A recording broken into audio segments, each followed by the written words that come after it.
Chris and Danny were just telling me that this book is a journal and a diary of the backstory as they were trying to open Mission Chinese in New York. There were ups and downs, and then they would operationally try to get the restaurant going, despite some hurdles, but then they'd spend 4 hours up to around 2 a.m. at night talking about what are the recipes that are going in this cookbook? How do we actually write down what we create? And so the book is a labor of love. It's a record of a conversation between two people who love what they do about food and are passionate about it. And it's also a resource because at one point, Danny, you lost the recipes in the restaurant, right? Yeah.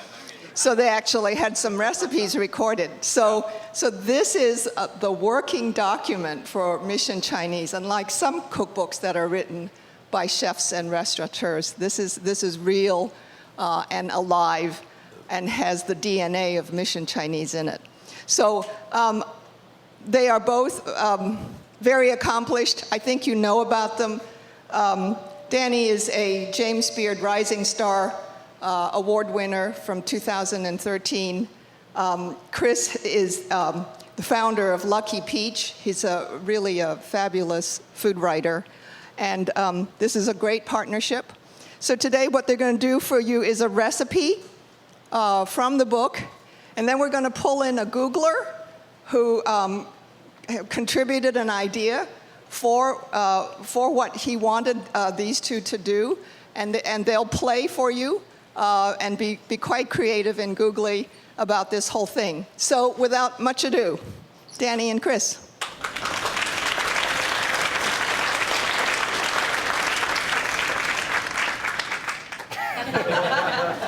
Thank you guys for coming out in the middle of your work day and seeing whatever we're doing here.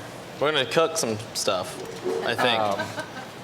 Yeah, like Liv was saying, this book that I hope you guys all have a chance to look at is really like more than, I've worked on a fair number of cookbooks and read a lot of cookbooks, and I really feel like this, more than any other book I've ever encountered, is like part of the restaurant. Like the money that we got for this cookbook enabled Danny to open a restaurant in New York.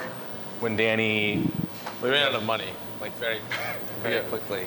You know. Yeah, and Danny had grand plans to pay off his student debts, but instead, the money from the book opened the restaurant. Yeah. We wrote it in real time. Like everything that happened for Mission Chinese and to Mission Chinese over the last 4 years is in there. So it's a fun one. Yeah, it's crazy. It's really crazy because like I don't know if my mic. Can you guys hear me? Is my mic on? Oh, there it is. It's gonna feedback. Okay. So yeah, it's really funny because this book was supposed to be done like how long ago? Like 3 years. We were like 2.5 years late. So when we actually sold the book, I was moving to New York to open I had this great idea. I was like, let's open a restaurant in New York, which you should read about in the book because it was very tumultuous. But so we sold it before Mission Chinese New York had even opened. So it was all off of the good faith and trust of the San Francisco operation that we've been running. So we opened it, and then to much success, and then we closed it twice. It got shut down by the health department in New York City twice. So that automatically, we were like, well, what do we do with the book? Because we were behind because we were running a restaurant in New York, and that's crazy. So it really has evolved into this thing, and we actually had to cut it off at one point. I would be calling Chris and being like, dude, we have all these new recipes. We gotta do this, this, and this, and we just have to do another book eventually because there's so much content. So a lot of the stuff in the book is, about the earlier years. You'll see in the end, we peppered in a few recipes from New York. Some of the recipes that are going to be on the menu here in San Francisco soon too. But yeah. Anyways, so this recipe you're going to do is from the book. It's one of the classic Mission Chinese ones. So how many of you guys here, and this is not a rhetorical, I mean this is an honest question because up until recently I even had trouble with this as a chef, but how many of you guys here know how to boil eggs properly? All right, so there's lots of different ways to do it, and ideally, I don't screw this up in front of all of you guys right now. So really a cool trick is we always try to soft cook eggs for our porridge. We're gonna make a Westlake rice porridge. So the idea behind this whole thing is Westlake beef soup is a really classic Cantonese, like kind of Chinese American dish that I've had at lots of places, specifically R&G Lounge, which is like one of my favorite restaurants in the entire universe. But what it is it's kind of like an egg drop soup, but there's no yolk. It's basically an egg white soup that's thickened with like cornstarch. Usually it's got some stock in it, and there's always like beef, cilantro, and sometimes there's like imitation crab or real crab. So the idea of this whole dish was like, well, we wanted to make a dish at Mission Chinese that wasn't like a cornstarch thick, like slurry soup. You know, we wanted to make something that had the same kind of feeling, mouthfeel, texture as like hot and sour soup or egg drop soup or chicken and corn soup, but you know, not using the cornstarch. So for me, congee has always been like a really awesome. How many people here know what congee is? I'm sure a lot of you do. So usually congee is like, depending on where you go, it's very thick and very tight. You know, you usually eat it in the morning for breakfast, or I do, and it gets you going for the day and you're not hungry for a while. But at the restaurant, what we were seeing is we would make this rice porridge, and people would just get crushed off of a bowl of rice porridge, and they wouldn't be able to eat anything else. So, and you would also would just be losing money because we were like, how much can you charge for a bowl of like rice and water, you know? So, in grand Mission Chinese style, we were like, well, let's just put a lot of fancy stuff in it and make it not so heavy, so you can eat other things. So. That was a long-winded explanation of what we're about to make, and then I'm just going to demo this super fast, so keep up if you can. You just get a pot. My soft-cooked eggs, the Westlake rice porridge that we do always has beef of some form. For this recipe, we use beef cheeks, which you guys can find, I'm sure, Buy-Right can stocks them usually. Go to your butcher, you can get them if you ask them very nicely for them. There's a lot of fat and connective tissue in beef cheeks that breaks down when you cook it very slowly, when you braise it, and just turns into really awesome flavor. If you don't have beef cheek, you can use, we don't even use beef cheek in New York anymore. We just cut up raw beef and like throw raw beef into it, like really awesome grass-fed like beef tartare. And then we fold in like sea urchin and like trout roe or salmon roe. But we always do an egg. I think an egg is very important. So soft cooking eggs couldn't be easier. I always just take an egg, put it into a pan without water in it, and then I cover it with water. And this is cold water. And then you just wait for this to boil. So this should take, I don't know, a while to boil. Hopefully it boils by the time we're done. When it comes to the boil, you put a lid on it, and then you just step back and wait 6 to 6.5 minutes off the heat. Just cover it, take it off the heat, let it sit for 6 minutes. After 6 minutes, take it out of the water, preferably not with your hand, and then put it into some iced water, shock it, and open it up. And you'll have an egg that is like just barely, it's just runny in the middle, and that white is perfectly set.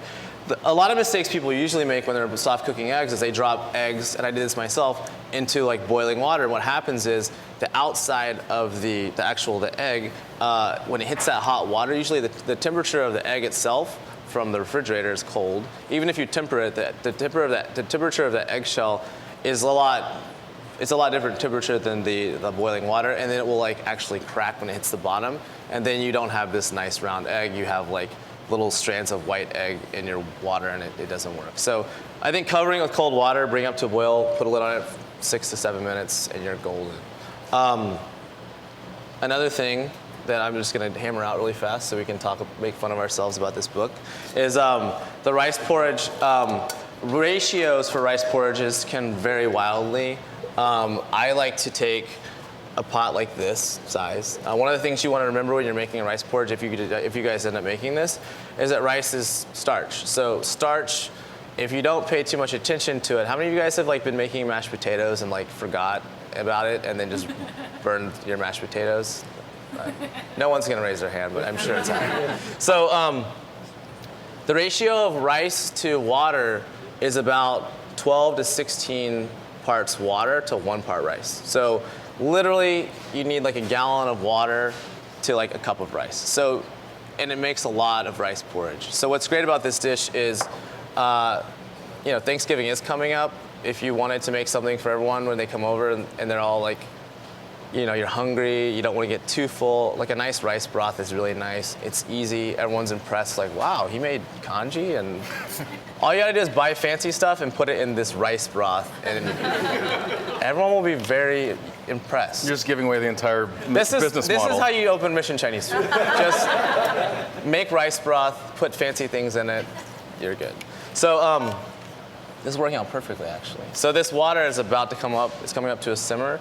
One of the very important things to do, the version of rice porridge we make it a lot thinner. So it's more, it's closer to like a Vietnamese rice porridge than it is a Chinese rice porridge.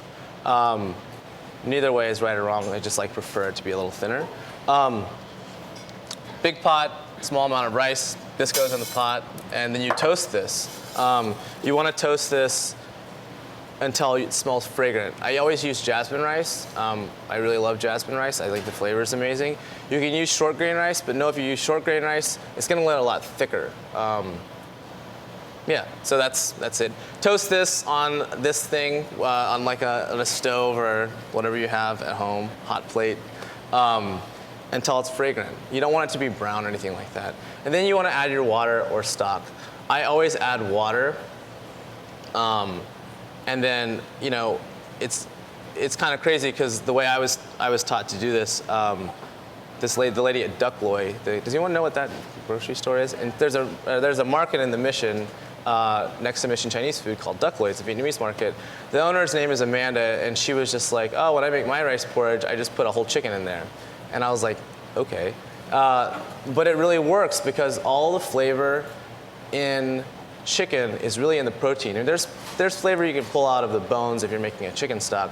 But if you just drop a whole chicken into simmering water with rice, the chicken actually becomes very tender because it's cooking in a rice broth. There's something about the rice that helps break down the protein gently and makes it really tender. And then you get all the wonderful flavor of chicken that goes into the rice porridge. So long story short, you're not making a chicken stock for 4 hours and then straining it and then pouring it into here. Just take a chicken, put some salt on it, leave it overnight in your refrigerator. If you're not making a lot, just take a couple legs of chicken. If you're making a big pot like this, you could put a whole chicken in here, and then just drop it in there, cover it, bring it up to a simmer, and then let it simmer for about until it starts to thicken. Stir it a lot. Don't let it stick to the bottom. This is boiling now, so I'm gonna take it off, and then just put a lid on that, and then I'm gonna act like I'm toasting this. Chris, do you have any questions for me at all while I'm toasting this rice? No.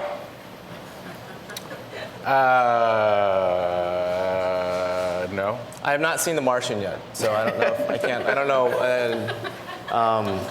Yes, I like Taylor Swift's new album. I don't know what else you want me to. So anyways, toast the rice. This is rice that's toasted. We would have added like 12 to 6. I would start out with like 12 parts water. And then what will happen is if it starts to get thicker, you add more water, adjust it. You're just gonna season at the very end with a little bit of fish sauce and salt. And the ratios for all that are in the book. That's why I'm not gonna tell you, so you guys follow by the book afterwards. It will look kind of ridiculous at first. You'll be like, this is way too much water. Yeah, it'll look like. There's no way this is gonna come together. But it'll thicken and it'll be where you want it to be, ideally. And if it's not, you can just adjust. That's it. A real portion? I don't know. Yeah, and I guess I can just take a real portion of. You guys have the real. Just get a bowl rice porridge? So really quickly, there's a recipe for beef cheeks in there. The beef cheeks are braised. So after we braise them, we always if you braise something, that means you're just cooking it in like a flavorful liquid. You always want to let that cool in the liquid that it's cooked in. You don't want to take it out after you. It's very tempting. You pull something out of the oven, you're braising a whole piece of meat. You're like, oh, I think it's done. It's jiggly. You take it out, it just dries out. You want to let it cool in the liquid it's cooked in, so it stays really juicy and delicious. What happens is after it cools, the stock becomes like this gel because of all of the collagen in the beef cheeks. Save this stuff. This stuff's like liquid gold. We like to add this back to the porridge so you have like a little bit more beef flavor. I'm gonna stop talking about the rice porridge now. Let's talk about the book, Chris, because that's. Let's talk about the book. I mean, like an interesting thing, like with beef cheeks, though, like is the reason why Danny and Mission Chinese started using beef cheeks. They're cheap. Because they're cheap. There's like these inefficiencies sort of in, I mean, you guys all know about this sort of like nose to tail cooking and like using the whole animal and things like that. Like those are realities of having a restaurant actually. You know, like Danny comes in, he looks at the list of prices and he's like, oh, beef cheeks are like $4 a pound. Yeah. Let's do something with beef cheeks. And that's like really the spirit of what Mission Chinese food was originally, was like, let's do the best with what we can and like find out cool ways to use things. Like since then, beef cheeks are probably quadruple in price now. Yeah, or it's really something. expensive. That's why we just use raw beef now, because that's the you don't have to pay someone to like braise it. You know, it just became a matter of economics. But it's funny, like, you know, like lobsters used to just like throw them away because, or they would send them to prisoners. I don't know if you guys knew that, but lobster used to be this thing that was frowned upon, and they would like literally, I think that you got lobster to eat in prison. That was like your food. Anyway, this is really boring. Let's talk about the book some more. Yeah, I mean, like we were sort of hinting at it earlier. This book, is it like Danny said? Like we sold this book to our publisher before before Mission Chinese had really proven itself to be like a national restaurant that deserved to have a cookbook. And so like the publisher took a crazy gamble on us. And like the interesting thing for me as like the person writing this book with Danny was like none of it was reflective. Like we were writing it as these things were happening, as crazy things were happening in Mission Chinese. I think there was like one incident where Danny and I were hanging out talking about the book, and he was like, oh, I'm really proud that like we should really talk about in the book that nobody has ever quit or been fired from this restaurant because, you know, like we're like just this happy family. And then the next morning In San Francisco, not the one in New York. We've had like 190 employees. And then the next morning he was like, we were staying in like a geodesic dome in the Russian River because we were hunkering down to work on this book. And the next day he got a text that was like, Dan, you got to come back to the restaurant. Like one of the cooks just punched the other one in the face. We got to deal with this thing. And it's just that's just how the book was put together. Was like every time we thought we had our story down, we got punched in the face by an angry line cook. We got punched in the face by an angry line cook. So I mean, it's just, you know, the recipes are true to what happens at the restaurants.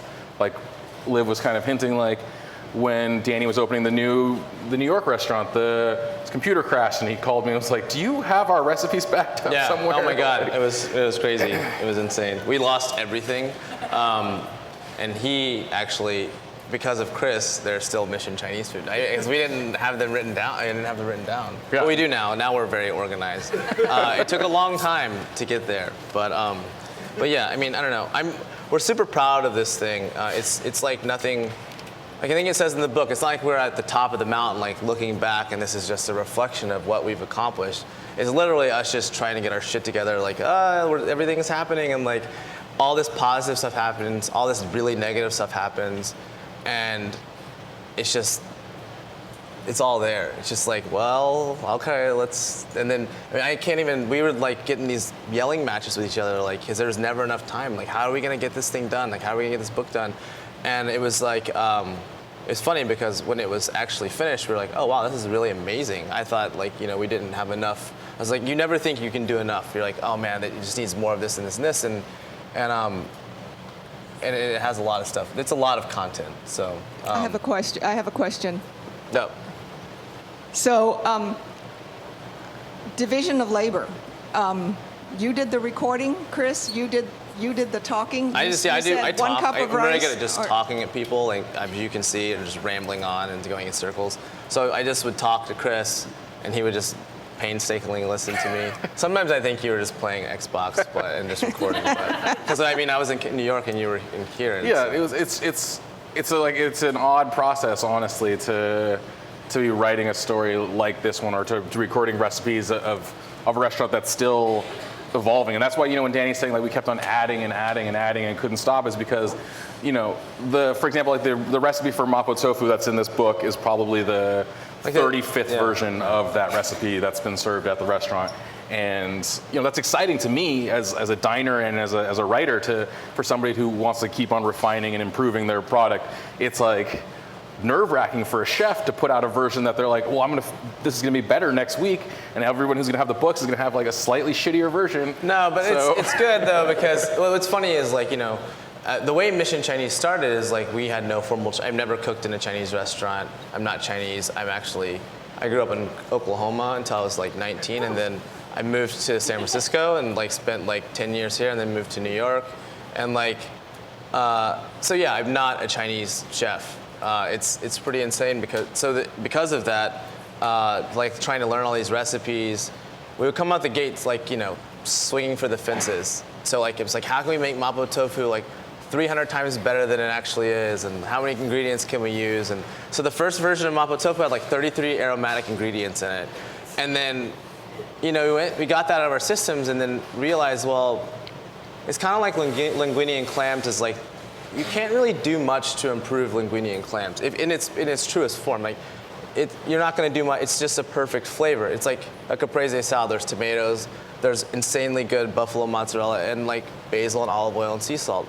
You can do a lot of things to dress that up, but we're acknowledging the fact that like, yeah, maybe sometimes you need to like pull back on the 33. So now there's like 8 ingredients, and we're just making regular Mapo tofu, but we're using like a little bit of aged beef fat and some really amazing like pork. You know, we're just elevating the ingredients that we use and then learning the technique and applying it. So it's like, it's really interesting. Again, like there's no like, I think the book really spells out how to make Chinese food, or our version of Chinese food if you feel like it.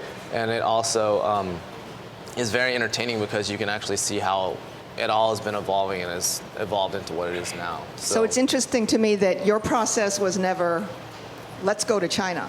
Let's go to China. Oh, we did that. We did that. You did that? We did that like 3 months. Oh, this is actually the craziest story. Let's hear it. Like I somehow talked Danny into like, we should do this cookbook when the restaurant was like a week old.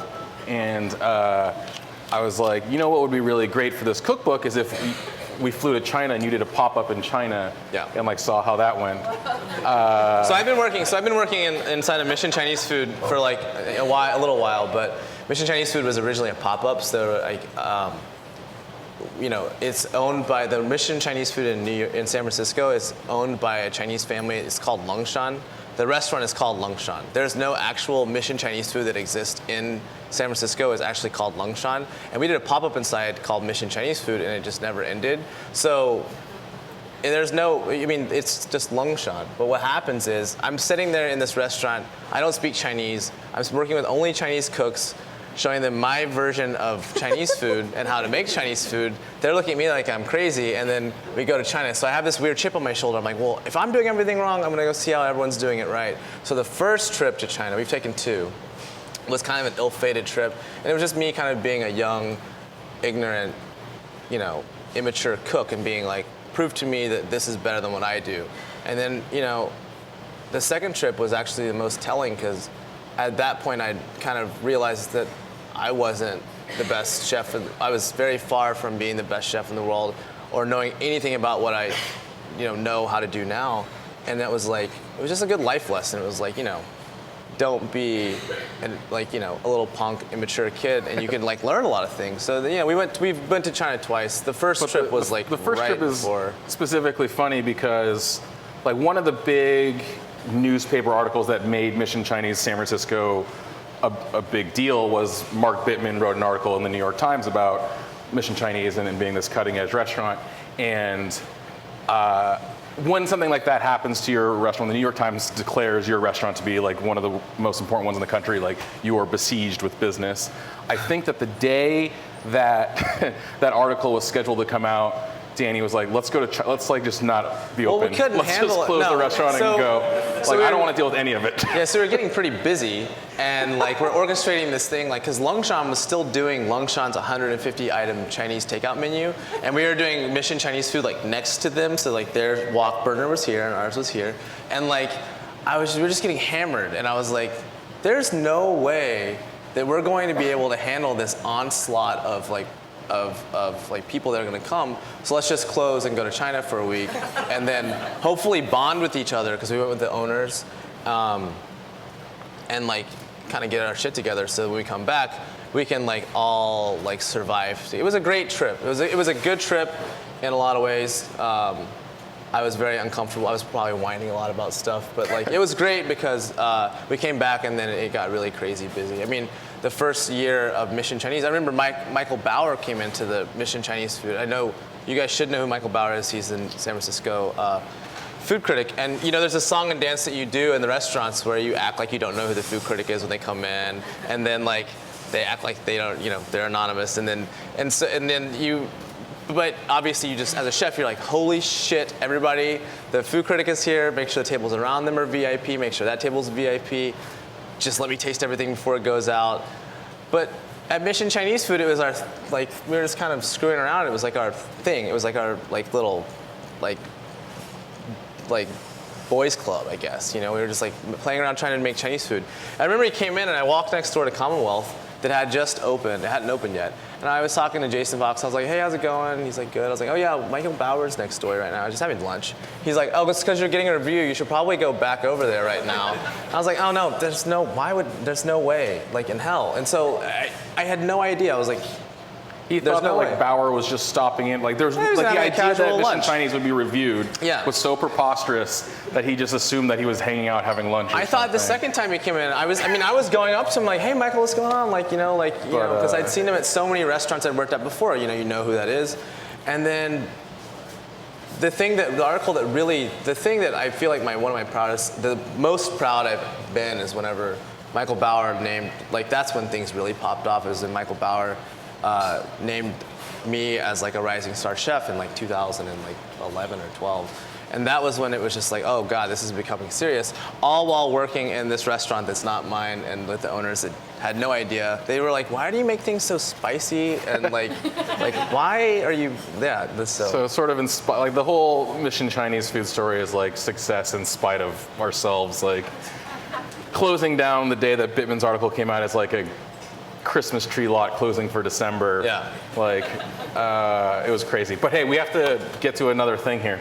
Oh, is it time for that? So ostensibly we made this porridge because... we like to just be... Here, plate this thing while we... Oh, this is the porridge? Yeah, this is the porridge. Oh, okay. So Thanksgiving is around the corner, and like every single year for Thanksgiving at my house, like once the turkey's sort of picked clean and everything, we make stock out of the bones and just like simmer the hell out of it forever and ever and ever. And then make rice porridge out of it. So ostensibly this is a themed thing. And then when we were getting ready to come out here, we were talking to Victoria and talking to some of the Googlers about what would be a fun thing that would help make this talk go faster and give Danny and I less responsibility. And the idea was that we would get one of you guys to show us a dish that was sort of Mission Chinese inspired for Thanksgiving. And so few of you guys sent in recipes, and I picked one because it seemed like the one that was least likely to have ever been executed before. I'm 100% convinced that you've never made this, and it's total bullshit. So show us what you're gonna make. So Danny's just garnishing this thing with... I'm just garnishing this stuff. So the egg, yeah, it's nice. You know, you don't have to leave it on the rip on your stove. You just, I think this is longer than 6 minutes, but what happens is you get an egg that's really nice and like, it's the inside, the yolk isn't all brown or gray. It's like, it's nice. It's just cooked through. Usually it's a little bit runnier than this, but we tossed a little too long. But yeah, it's like that. And it peels away really nicely. There's eggs, there's some of that beef liquid, there's some of the beef cheek. There's some cilantro and ginger scallion sauce, and then we like to put a nice big scoop of salmon roe on top. Sometimes we do crab, but currently crab in California is poisonous, so we didn't do that. So I'm gonna pass this over to you. You can eat this if you'd like. But everyone will get a taste. I think the kitchen team is hard at work at that. Everybody will get a taste. This makes a noise that sounds like it's really bad for you to say in front of it, just so you know. Yeah. So. This is Jeff. Hi. Let's give a hand to Jeff, everyone. So what are you making for us? So you were right. I had never made this dish before. He's completely right. I just kind of made it up. And actually, my friend Alex over there, who's also here, we kind of made it up together at exactly the same time. We were just kind of like looking through like the Mission Chinese stuff that we ate, and we're like, what do we really love? We really loved the Mapo tofu that they had. And at my house, it's not Thanksgiving without stuffing. So how many of you are going to have like stuffing for Thanksgiving? Yeah? So on, let's sign. I think more of you, hopefully. Yeah. So Wait, how many people raised their hand? Like 3 I think people? it's been these like hands that like go up this high. It's like when you're like in class and you kind of What do you don't guys know think- the answer. You're like, I don't know the answer. What do you have if not stuffing? There's no other point for Thanksgiving other than stuffing. There's a lot of other things. Stuffing is the main Stuffing is the attraction. main thing. Yeah. So I grew up in the Midwest, I'm from Michigan. Oh, nice. And so my mom and grandma, this is actually like a rip of my grandma's recipe. Oh, cool. So she took like the Betty Crocker 1950 classic sage and stuffing, like Wonder Bread. So we've got like Wonder Bread, Yeah. like back from the 1950s. And this is a classic staple that we have at my house for every Thanksgiving. Your grandmother was Sichuanese. Yeah. Of course. So we're tweaking it a little bit now, right? So Jeff, would you explain the process you went through? You saw something in Go Hungry that said submit your recipe to the Mission Chinese guys? Yeah, what? You were just like, I just want to go just make this thing. Yeah, so I guess I just saw the Go Hungry. I saw the link that Danny was coming, and so I saw that there was a recipe for Thanksgiving. And it just kind of happened after that. It was like, obviously I have to submit something. So I was on the G bus on the way into work and just kind of like whipped together like a mashup recipe of what I wish I could make for Thanksgiving. And this is kind of it. What? That's true. There's a bunch more recipes if you'd like to make another cookbook. Yeah, we will. We have all- This is like Mission Chinese cooks Thanksgiving.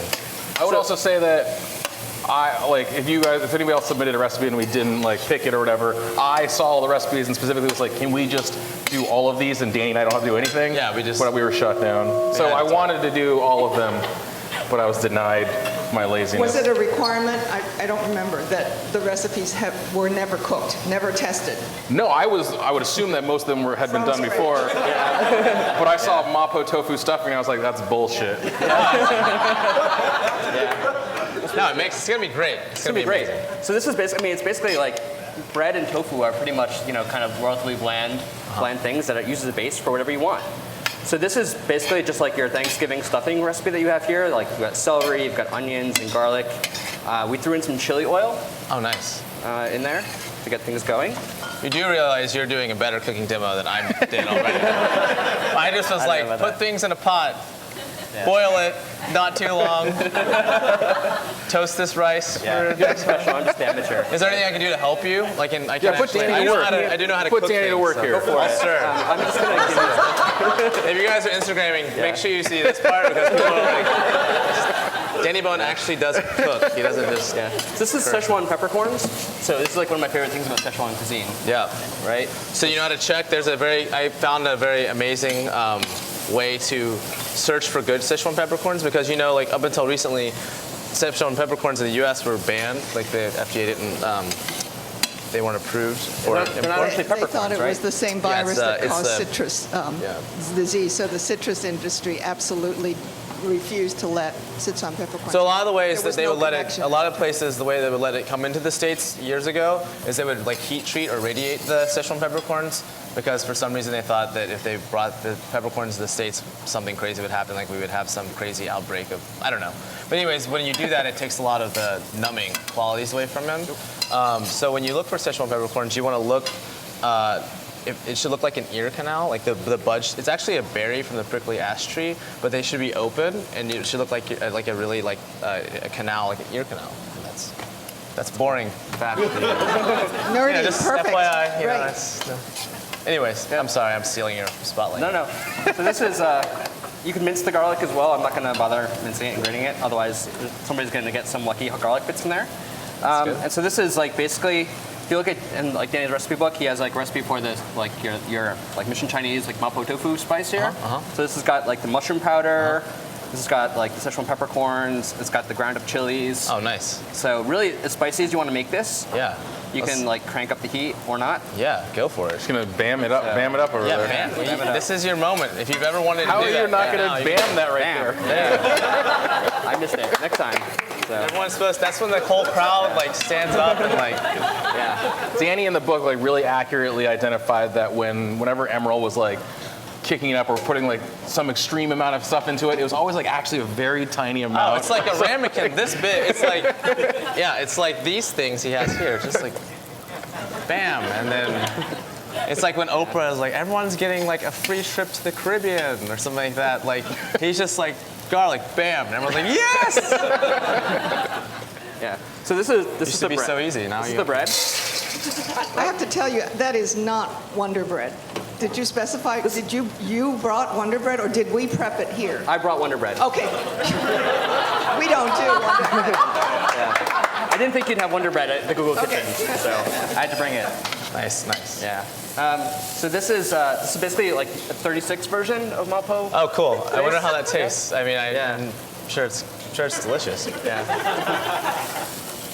So this is basically like It looks right. Mapo It looks right. tofu, Oh, cool, nice. minus the tofu. Did you make all this at your house? Yeah, I did. I made this last night. Man, I figured I should. I make could it. have. You could have just Crazy. called him, and we could have brought it for you. And you could have been like, "This is Yeah. version 36." Whoa. I made this last night. Yeah.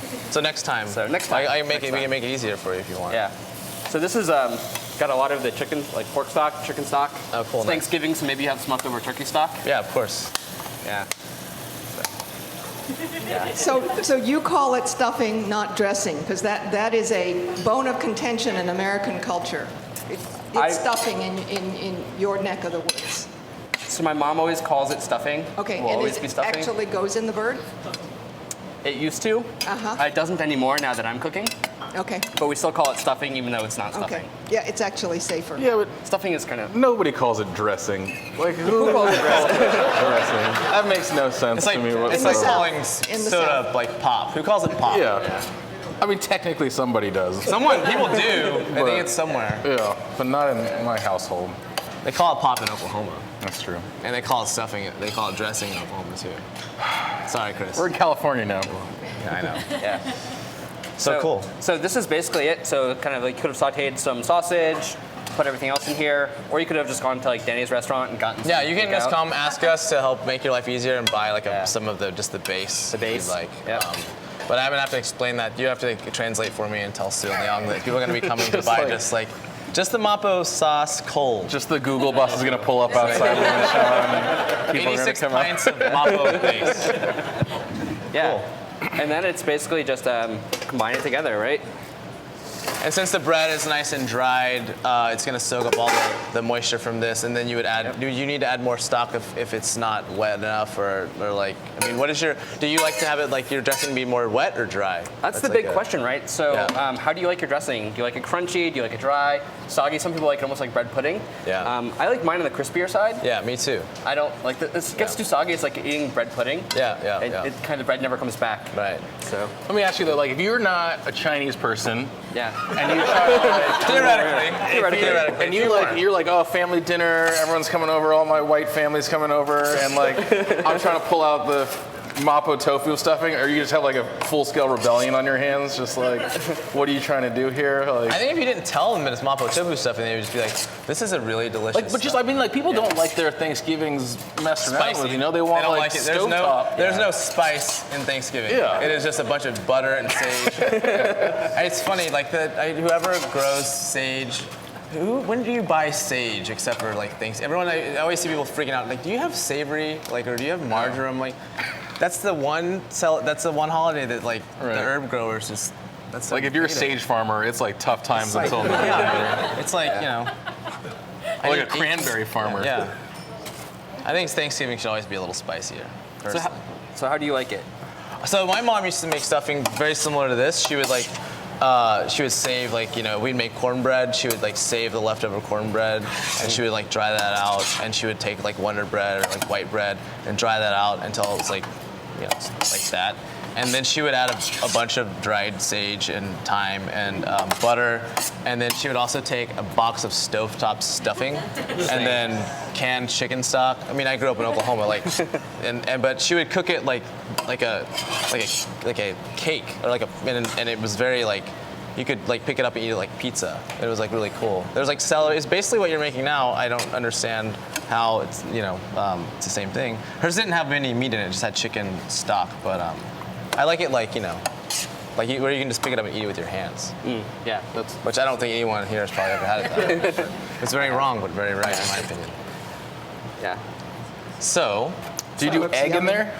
I do egg in there. Yes. So eggs are optional. Like sometimes I don't like it too eggy. yeah.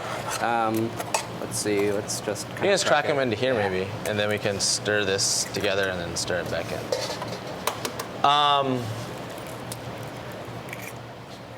Stuffing's like one of those things. Like it's like I didn't know. I don't know what it's supposed to look like. Or like I don't know what a pot roast is. Like I never had that growing up, so I don't know what that's supposed to look like. It's like so if stew, right? I've never seen one. So it's like if I try to make one, I'm like, Where did you grow up? In California? I grew up in California. Does everyone else in here know what pot roast is? Oh, it's stew. There's like Asian people who don't know what pot roast is. Like we have no idea what pot No, but roast there's is. like, yeah, you're right. So anyways, the egg goes in. Mix it with a little broth, and so you don't get like little bits of egg. Maybe. Do you own a restaurant somewhere or something Dude. like this? You're killing it, man. Are you? Yeah. And that's. And then you just want to bake it till it just sets. Bake it until it's set, until the top gets a little nice and golden brown. Make sure it's crispy. And I think that's about it. Oh, cool. So I think it's maybe about 45 minutes, 350 degrees. Yeah. Yeah. Wait, let's actually stick it in the oven so it's done by the time we're done. Sounds good to me. Signing So books while and we stuff. wait for that, are there questions? Yeah. Who has someone questions looking from out there? Yeah. Hey, thanks, man. Hey, let's give a Thank you. nice.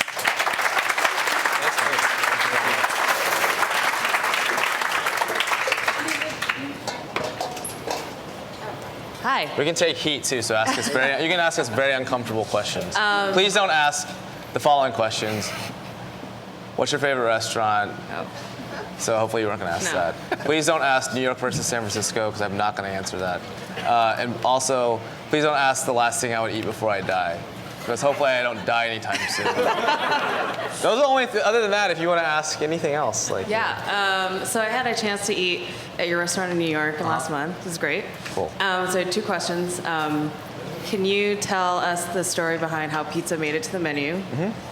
And then, did you ever find it ironic that Beggar's Duck costs $100? Well, so to answer your first question, pizza got on the menu. When we moved into the restaurant in New York, the space is like, it's like, everyone here has been to like Nopa before, right? It's like bigger than that. So the restaurant before was like 40 seats, and it was in a 1,000 square foot space in the Lower East Side.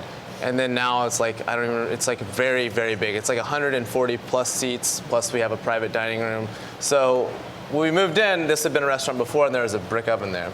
And for me, like we always, when we reopened Mission Chinese in New York, and we had, I had a lot to prove to myself personally, but also I was like so tired of living by the guidelines of like just being in fear of like failure, because I clearly already just failed the worst way you could possibly fail as a chef. So when I opened up again, I was like, I'm just doing this for me now. I'm not doing it for the critics.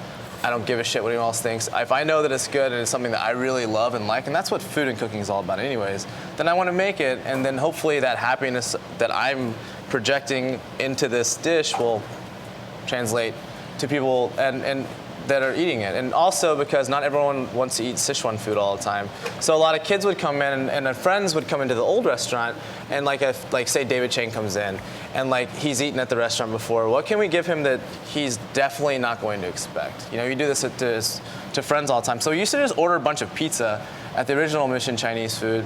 And if you came in at the end of your meal, instead of sending you dessert, we would just drop a whole pepperoni pizza on you. And it's kind of like a smart-ass way for chefs to like torture each other, but also it kind of was like, well, if you come in with your family and your like 6-year-old is there and they can't eat like ripping hot chicken wings, we should be able to make a pizza. So then as a chef, we just obsessed on that, and I was like, I really love Naples style pizza. I really admired what Tony does at, or Anthony does at Una Pizza Napolitana in San Francisco. So I called Chad Robertson up from Tartine Bakery, and I was like, hey, I want to make like the sickest, like authentic, this is the only authentic thing I want to do. I want to make like a real true like Naples style pizza, but I want to use the Tartine Bakery sourdough starter. Can you make that happen? Chad's very excited. He comes out, flies out from San Francisco to New York, and he's like, here's how, let's do it. Here's our starter. And so we put together this dough recipe. All the ingredients that go on that pizza are certified DOP, so it's San Marzano tomatoes, buffalo mozzarella from Caserta, like everything is basically from Naples that goes on that pizza. And but in true Mission Chinese fashion, if you want to just throw all that out the window, we'll throw a pepperoni on it for you for 99 cents. So that's how that dish came about, and it's still like my favorite thing on the menu. I eat it like once a week. But when Dave came in, the Then first when thing he David did. Chang comes in and like just is like, oh, so DOP is like, I don't know if you guys know what that means, but it's this, it's kind of like this stamp of approval that's given to certain foodstuffs from in Italy. So it's basically a mark of quality. So like in the U.S., it's like when people call champagne, it has to come from, specific, it has to come from Champagne, it has to be a certain, there's all these specifications it has to meet. They do the same thing in Italy with like prosciutto, mozzarella, Parmesan especially. So it's all protected by this like stamp of approval. So a lot of restaurants, if you go to a restaurant, it's like DOP this or DOP that. It's just the best of the best. David Chang comes in, and the first thing he does is just dump Mapo tofu on his pizza, and he's like, "This is gonna be amazing." Puts that on Instagram. One of the ugliest I can't tell you Instagram how many photos. people came in asking for that, and would order the Mapo tofu. I'm like, "Can I get that when the pizza comes out?" And put it on top. And then your second question, which I forgot already. What was your second question? Did you find it ironic that beggar stuff costs $100? I don't, so I think that that's a good question because I don't find it ironic that beggar's duck costs $100 because I think if you go to R&G Lounge, the first time I've never actually had beggar's chicken before. That dish is like in the book actually, and then that's a riff on beggar's chicken, which is a whole chicken that's stuffed inside of lotus leaf and clay and then baked. And the idea behind that is it was like a peasant dish. The idea, the fable is that there was a beggar out in the streets and the emperor walked by and like smelled this beautiful, wonderful smell. And this beggar had just gotten this chicken that was thrown to them and wrapped it in lotus and like clay and threw it into a fire and roasted it. And then I guess Well, so it's not ironic because like. No, I mean, I was not finished, but so then he was like, "This is so delicious," and it became like part of the staple. Am I like fucking this story up? Is this the right story? All right. Anyways, something Wikipedia that or Google it. But no, I mean, it's like first of all, like the whole like the apocryphal story is like the beggar had a duck but didn't have a way to cook it, so he like covered it in mud and clay and like cooked it that way. That's the only way he could do it, and he didn't want the like juices and smells and everything escaping, so people would take it. So like the whole idea is like this is a very valuable thing, and you want to like cook it like as carefully and protect it as much as you can. So and then like. It's not ironic that it's $100 because like I tested that recipe. It's a fucking pain in the ass. Well, no, but beyond all that, if you go at your house, if you go to like buy a really nice duck, that's gonna set you back. I would say $30 minimally.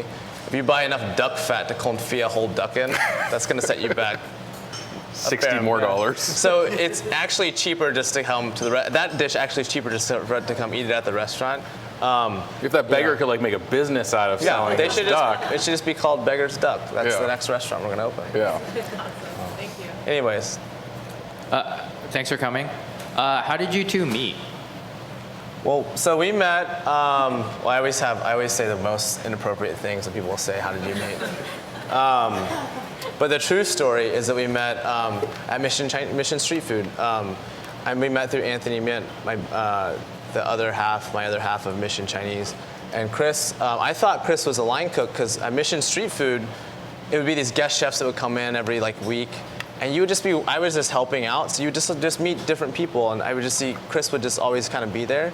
So I thought he was a chef or a cook for so long because he knew how to line cook, and we would help other chefs out. But that was like. How long did I think you were a cook until you were like, oh, actually, I work for McSweeney's at the time, and I'm a writer? Yeah, probably for like 6 months we were cooking next to each other. Yeah. And then maybe when I was like, we should do a book, he was like, what do you mean you should do a book? I thought you were a writer or something? I was like, oh, I just come here. He just comes in every Thursday to help cook, and then all the other days of the week he had a real job, and that he just. So that's how we met, and yeah. Yeah. I want to preface this question by saying I really like cooking with MSG. My question is, one, is there MSG on the tortillas at Mission Cantina? And No. two, what role do you think MSG should play in the kitchen? I think you should play the. So Anthony Bourdain asked me this question the other day. I am not one to. I'm not really one to ever say I don't like living by absolutes. So if you want to use MSG, use MSG. Like if you like that. I understand economically, like for some restaurants and restaurant tours and restaurant owners, if you have a restaurant that's selling a rice plate for like $5 and it's a whole duck leg on rice and there's some MSG on there to make it taste like a little better or whatever, that's your, that's on you. I don't think there's a right or wrong way unless it's like harmful, which it has not been proven harmful to your body. So we don't use MSG in the restaurants. No, there's no MSG on the chips at Mission Cantina. Although now that you say that, there probably should be. It's just, we can get away with it there because it's not a Chinese restaurant. it's like a shortcut though. It's like a different way of getting to like a thing. It basically shortens the path of, when you take something like a beef cheek, for instance, and you sear it and you braise it really slowly in stock, what happens is you're basically pulling out lots of umami. There's like when you sear something, there's a lot of technical terms to explain why things taste better when you sear them. There's like a Maillard reaction where protein actually converts to like flavor when you sear it. But long story short is MSG is just a shortcut to get that very unctuous umami flavor that you get when you cook like a bolognese sauce for like 6 hours. You can just saute some meat in a pan, put some tomatoes there and MSG, and it will taste like, pretty good. So I think that MSG plays a role in lots of things. And what's funny is like, I've always thought like Chinese food gets this bad rap for using MSG. If you go to Japan, which it's like also one of my favorite places in the world, there's like MSG in some of their sports drinks. There's like MSG in like everything in Japan, but no one ever says anything about that. And I don't understand why, because it's not really a bad thing. All the pickles that you get like at Japanese restaurants, usually there's MSG in them. There's NutraSweet in a lot of pickles in Korea and Japan, because when you add that as a sweetener, it actually gives it a different crunch and your palate registers it different than just sugar or salt. So, again, it's not like I'm saying go home and cook with MSG, but if you buy the book and you're like, hey, I want to do this and this and this, am I going to get mad at you if you put MSG in the food? I don't care. Like, it's your food. So, yeah. It's not evil. So I guess it's Hi. Oh. Hello. Can you talk about the process or the thought process you go through when you create a new dish? Is it like, oh, I have this flavor, what can I do with it? Or is it like, oh, do you take something, you're like, what can I do to improve it? Can you walk us through like, how the process starts and how you take it from start to finish? Sure. So luckily enough now, like, we're 5 years in, so like we're actually surrounded by lots of really great young cooks and chefs, and usually the idea at the beginning of Mission Chinese Food is like, well, I just want to figure out how to make this. So I would just go eat at Spices too in San Francisco, and I would eat there and like have these crazy dishes like pig ears terrine and like tingling oil and like Mapo tofu, and that would serve as inspiration. And then sometimes that in the very beginning, that was a thought process, and I'd be like, how do I decode this? Because no one's going to give me a recipe. It's not like 5 years ago you couldn't really look up a recipe for like tingling like pig intestine, like you can't really find that. So, and then I think now where we're at now, it's like we'll get an item. It could be like we'll have a good meal at a restaurant and get inspired by like just how someone's plating something, or you'll get like a dish like koji, for instance. We use koji, which is it's a culture that's made with rice, and it's been used in Japan forever, but we will cure things in koji. I'll get that's like a good example. So the koji fried chicken in the book, we had this koji culture, and we were like, how can we use this, and how do we make this, and like what is this thing all about? And that kind of informed like it was like, well, I have always wanted to make the best Hainanese chicken. Like that's my favorite dish, but I don't think that a lot of people get that dish, because Hainanese chicken is chicken that's just been like poached perfectly, and then it's usually served cold with like the liquid that it was cooked in and some rice and ginger scallion sauce. So that process was like, well, let's try to use koji. Let's try to make fried chicken without dredging it in anything, with a super crispy skin that's like gluten-free, so you're not putting any flour on it. And let's make it taste like Hainanese chicken, because that's my favorite thing in the world. So it's kind of like super 80 HD, like, this is a good idea, and then this is also a good idea, and hopefully this all works. But we've been chasing after trying to recreate a lot of other. The worst thing you can do when you're like thinking of recipes or like having a thought process is trying to like match something you've done before. I think that for the longest time, I was like, how do we make another rice cooked bacon? Like, how do we make another Salt-Cod fried rice? How do we make another like sick version of Mapo tofu? And after a while, it was just like, how can we just stay with this and kind of like just push ourselves further ahead? So I think the thought process now isn't so much as trying to decode classic Chinese dishes as it is just trying to create our own like vocabulary, our own kind of food, which is like, 100 like beggar's duck and like koji fried chicken and stuff. So that's it. We'll have a last question here. Cool. This is super weird. Like, thanks for That's coming. good. You don't have to use the mic. We can just hang out right here. No, I'm just reading a lot around like on food blogs and kind of reading diaries about like chefs, like their crazy like nights and stuff. Like I feel like I just hear these crazy stories of like other famous chefs showing up to other famous chefs' restaurants, and I guess I was wondering like when do these relationships start developing? Like is there like a point where like David Chang like drives up to like a new chef's restaurant, like induct him like a secret, You like pee a your secret, pants when that happens. like secret fraternity of like restaurant? They give you like a keys or like a cloak. Like what's going on in that like? No, I secret mean usually you circle? just make them eat pizza at the end of their meal and they get mad at you. No, I mean it's like any other industry really. Like especially the food world. Like I'm very fortunate. Like I 5 years ago was like just on every one of these chefs, my favorite chefs, and I still am like on their websites. What's David Chang up to? What's Daniel Boulud up to? But it is like a very tight-knit community of people, and it's also like it's still like a very blue-collar job. It's not like we're not saving lives, we're cooking food. So there's a lot of work that goes into it. I think that because of like working 90 hours a week on like a restaurant or whatever, everyone just kind of gets each other, and so any spare moment of time you have when you meet someone that's like a chef you look up to or anything, you always want to just try to like make that time count and make it the best time for them ever. In a restaurant, that's what my job is to make sure that when you come in, you just have like an amazing time and you leave happier than ideally you leave happier than you were when you came in, and fuller and so to answer your question, meeting all these chefs and like it's very surreal, like especially in this industry where you can actually just. I'm never going to meet like Michael Jordan probably. I'm also like I'm not in the NBA, but the same thing. If you're in the NBA, you would probably run into like these other guys, and if you're like not like mean and you're like really nice, I think that it's pretty organic. Also, it's easy for me because when I went to New York, I wasn't making like anything like Momofuku or like Daniel Boulud or like Daniel Hom or like any of the fine dining chefs. None of those chefs were. It wasn't like any kind of competitive thing. And I came in and gave out as much free food as possible and was like, hey guys, here's a bunch of stuff for your staff. I really tried to go into New York the right way because I was terrified. San Francisco is the most amazing city because everyone is so nice, and people kind of got what we did because they were here along for the ride. A lot of people don't get what we do, but people are just like, oh, the guys at that place in the Mission with the other restaurant. But in New York, it was like, I was really terrified. People were like, oh, these guys think that they know what they're doing and they're going to come here and get annihilated, which we did. But luckily, the other chefs were really nice to us. So, yeah.